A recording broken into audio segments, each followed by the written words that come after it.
आज हम पढ़ेंगे हरिशंकर परसाई जी के द्वारा लिखी गई एक कहानी भोलाराम का जीव। तो चलिए कहानी शुरू करते हैं। ऐसा कभी नहीं हुआ था। धर्मराज लाखों वर्षों से असंख्य आदमियों को कर्म और सिफारिश के आधार पर स्वर्ग या नर्क का निवास स्थान अलॉट कराते आ रहे थे, पर ऐसा कभी नहीं हुआ था। सामने बैठे चित्रगुप्त बार बार चश्मा पोंछ, बार बार थूक से पन्ने पलट रजिस्टर पर रजिस्टर देख रहे थे। गलती पकड़ में ही नहीं आ रही थी। आखिर उन्होंने खींचकर रजिस्टर को इतने जोर से बंद किया कि मक्खी चपेट में आ गई। उसे निकालते हुए वो बोले, महाराज, रिकॉर्ड सब ठीक है।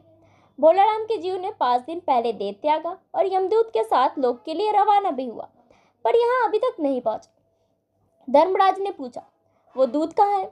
महाराज, वह भी लापता है। इसी समय द्वार खुला और एक यमदूत बदहवास वहां आया। उसका मौलिक रूप चेहरा परिश्रम और परेशानी और भय के कारण और भी विकृत हो गया था। उसे देखते ही चित्रगुप्त चिल्ला उठे, अरे तू कहाँ रहा इतने दिन? भोलाराम का जीव कहाँ है? यमदूत हाथ जोड़कर बोला, दया निधान, मैं कैसे बतलाऊं कि क्या हो गया। आज तक मैंने धोखा नहीं खाया, पर भोलाराम का जीव मुझे चकमा दे गया।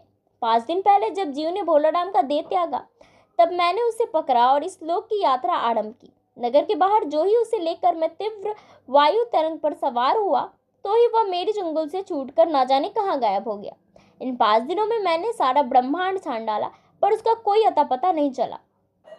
धर्मराज क्रोध से बोले, मूर्ख, जीव को लाते लाते बूढ़ा हो गया, फिर भी एक मामूली बूढ़े आदमी के जीव ने तुझे चकमा दे दिया। दूत ने सिर झुकाकर कहा, महाराज, मेरी सावधानी में बिल्कुल कसर नहीं थी। मेरे इन अव्यस्त हाथों से अच्छे अच्छे वकील भी नहीं छूट सके, पर इस बार तो कोई इंद्रजाल ही हो गया। चित्रगुप्त ने कहा, महाराज, आजकल पृथ्वी पर इस प्रकार का व्यापार बहुत चला है। लोग दोस्तों को कुछ चीजें भेजते हैं और उसे रास्ते में ही रेलवे वाले उड़ा लेते हैं।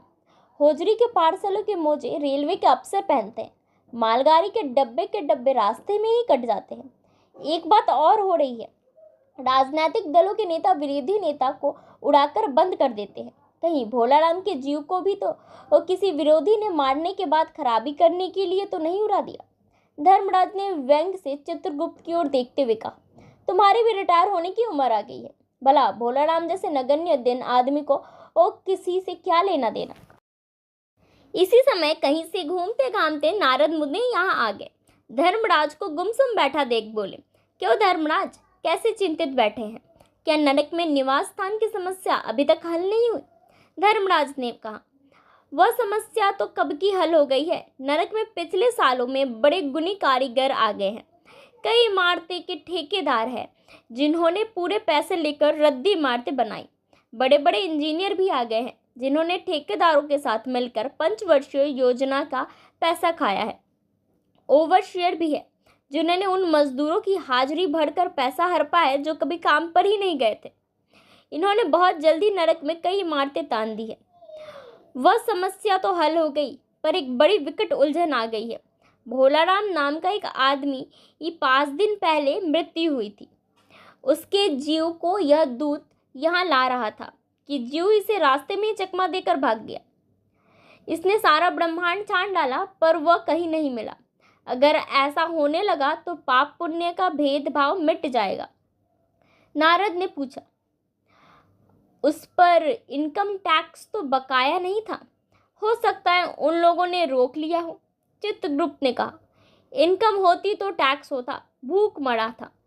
नारद बोले, मामला बड़ा दिलचस्प है। अच्छा, मुझे उसका नाम पता तो बताओ, मैं पृथ्वी पर जाता हूँ।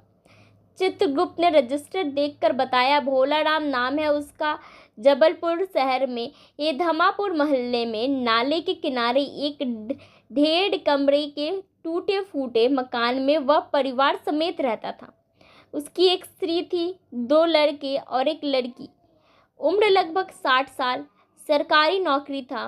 5 साल पहले रिटायर हो गया था। मकान का किराया उसने 1 साल से नहीं दिया, इसलिए मकान मालिक उसे निकालना चाहता था। इतने में भोलाराम ने ये संसार ही छोड़ दिया। आज 5वां दिन है। बहुत संभव है कि अगर मकान मालिक वास्तविक मकान मालिक है तो उसने भोलाराम के मरते ही उसके परिवार को निकाल दिया होगा। इसलिए आपको परिवार की तलाश में काफ़ी घूमना पड़ेगा। माँ बेटी के सम्मिलित क्रंदन से ही नारद भोलाराम का मकान पहचान गए। द्वार पर जाकर उन्होंने आवाज़ लगाई, नारायण नारायण। लड़की ने देखकर कहा, आगे जाओ महाराज। नारायण ने कहा, मुझे भिक्षा नहीं चाहिए, मुझे भोलाराम के बारे में कुछ पूछताछ करनी है। अपनी माँ को जरा बाहर भेजो बेटी। भोलाराम की पत्नी बाहर आई। नारद ने कहा, माता, भोलाराम को क्या बीमारी थी? क्या बताऊं, गरीबी की बीमारी थी। 5 साल हो गए पेंशन पर बैठे, पर पेंशन अभी तक नहीं मिली। हर 10-15 दिन में एक दरख्वास्त देते हैं, पर वहाँ से या तो जवाब ही नहीं आता, और आता है कि तुम्हारी पेंशन के मामले में विचार हो रहा है। इन 5 सालों में सब गहने बेचकर हम लोग खा गए, फिर बर्तन बिके, अब कुछ नहीं बचा। चिंता में घुलते घुलते और भूख मरते मरते उन्होंने दम तोड़ दी। नारद ने कहा, क्या करोगी माँ, उनकी इतनी ही उम्र थी। ऐसा तो मत कहो महाराज, उम्र तो बहुत थी। 50-60 रुपया महीना पेंशन मिलती तो कुछ और काम कहीं कर लेके गुजारा हो जाता, पर क्या करें, 5 साल नौकरी से बैठे हो गए और अभी तक एक कौड़ी नहीं मिली। दुख की कथा सुनने की फुर्सत नारद को थी नहीं। वे अपने मुद्दे पर आए। माँ, यह तो बताओ कि यहाँ किसी से उनका विशेष प्रेम था जिसमें उनका जी लगा हो? पत्नी बोली, लगाव तो महाराज बाल बच्चे से ही होता है। नहीं, परिवार से बाहर भी हो सकता है। मेरा मतलब है किसी स्त्री। स्त्री ने गुर्रा कर नारद की ओर देखा, बोली, अब कुछ मत बको महाराज, तुम साधु हो, उचक्के नहीं हो। जिंदगी भर उन्होंने किसी दूसरी स्त्री की ओर आंख उठाकर भी नहीं देखा। नारद हंसकर बोले, हाँ, तुम्हारा यह सोचना ठीक ही है। यही हर अच्छी गृहस्थी का आधार है। अच्छा माता, मैं चला। स्त्री ने कहा, महाराज, आप तो साधु है, सिद्ध पुरुष है, कुछ ऐसा नहीं कर सकते कि उनकी रुकी हुई पेंशन मिल जाए? इन बच्चों का पेट कुछ दिन भर जाएगा। नारद को दया आ गई थी। वे कहने लगे, साधुओं की बात कौन मानता है? मेरे यहाँ कोई मठ तो है नहीं, फिर भी मैं सरकारी दफ्तर जाऊंगा और कोशिश करूंगा। वहाँ से चलकर नारद सरकारी दफ्तर पहुँचे। वहाँ पहले ही कमरे में बैठे बाबू ने उन्हें भोलाराम के केस के बारे में बातें की। उन बाबू ने उन्हें ध्यानपूर्वक देखा और बोले, भोलाराम ने दरख्वास्तें तो भेजी थी, पर उन पर वजन नहीं रखा था, इसलिए कहीं उड़ गई। नारद ने कहा, भाई, ये बहुत से पेपर वेट तो रखे हैं, इन्हें क्यों नहीं रख दिया? बाबू हंसा, आप साधु हैं, आपको दुनियादारी समझ नहीं आती। दरख्वास्तें पेपर वेट से नहीं दबती। खैर, आप उस कमरे में बैठे बाबू से मिलिए। नारद उस बाबू के पास गए।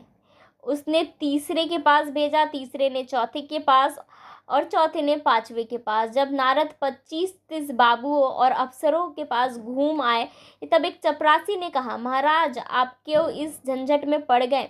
अगर आप साल भर भी यहाँ चक्कर लगाते हैं तो भी काम नहीं होगा।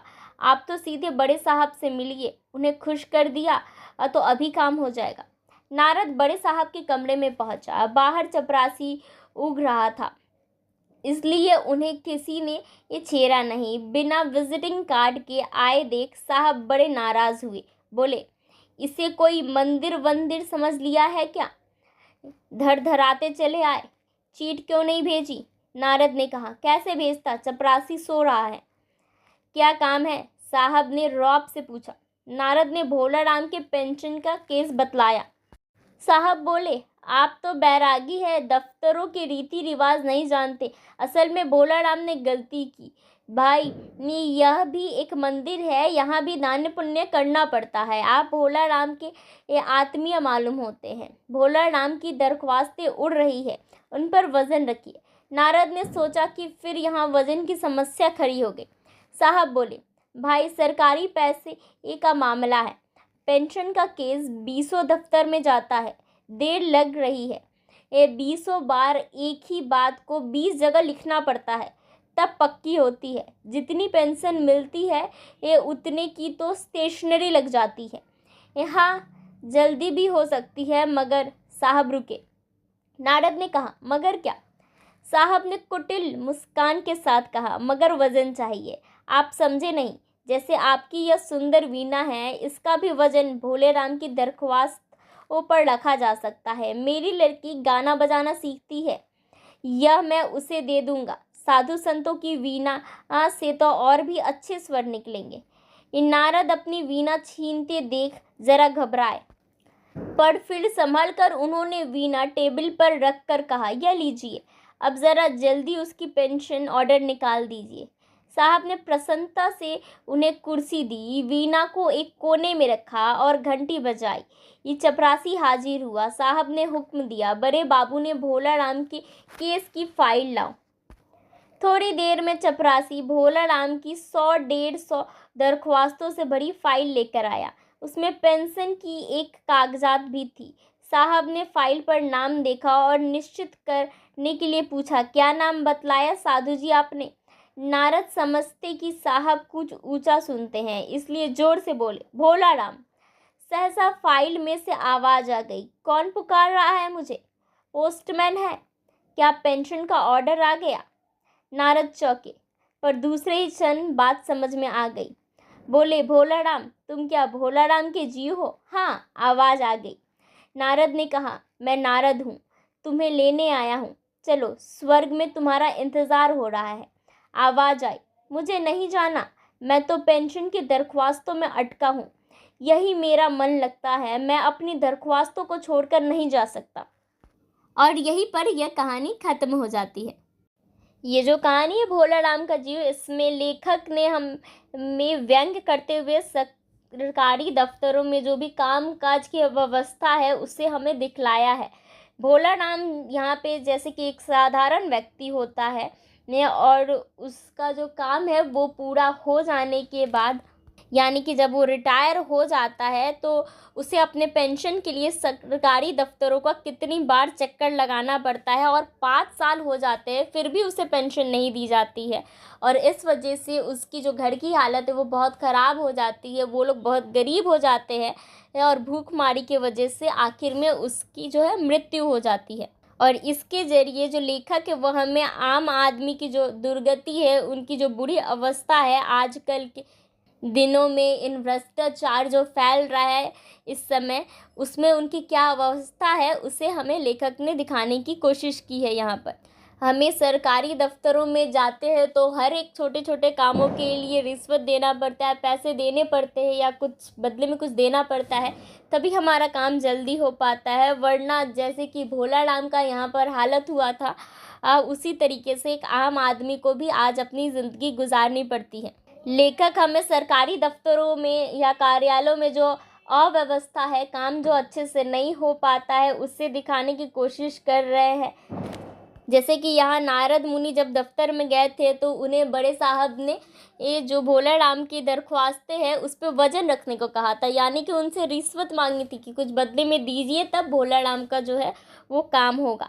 भोला राम का जीव इस कहानी में आम आदमी को दर्शाता है। जैसे कि यहाँ रेलवे की अवस्था या फिर राजनीतिक दलों में जो भ्रष्टाचार है उसे भी दिखाया गया है, ठेकेदारों की बेईमानी को भी दिखाया गया है। यहाँ जो लेखक है वो सभी तरीके के भ्रष्टाचार को हमें दिखलाना चाहते हैं। आखिर में भोला राम की जो आत्मा है वो पेंशन न मिलने की वजह से उसे शांति नहीं मिली रहती है और वह अपने फाइलों में ही अटका रहता है। जब नारद मुनि अपनी वीणा जो है वो बड़े साहब को दे देते हैं तब उसका काम आगे बढ़ता है, और अंत में भोला राम का जब नाम लेते हैं नारद मुनि तो वो अपनी नाम सुनकर आवाज़ लगाता है और बोलता है कि वह इन फाइलों में ही रहना चाहता है। और इसी के साथ यह कहानी ख़त्म हो जाती है।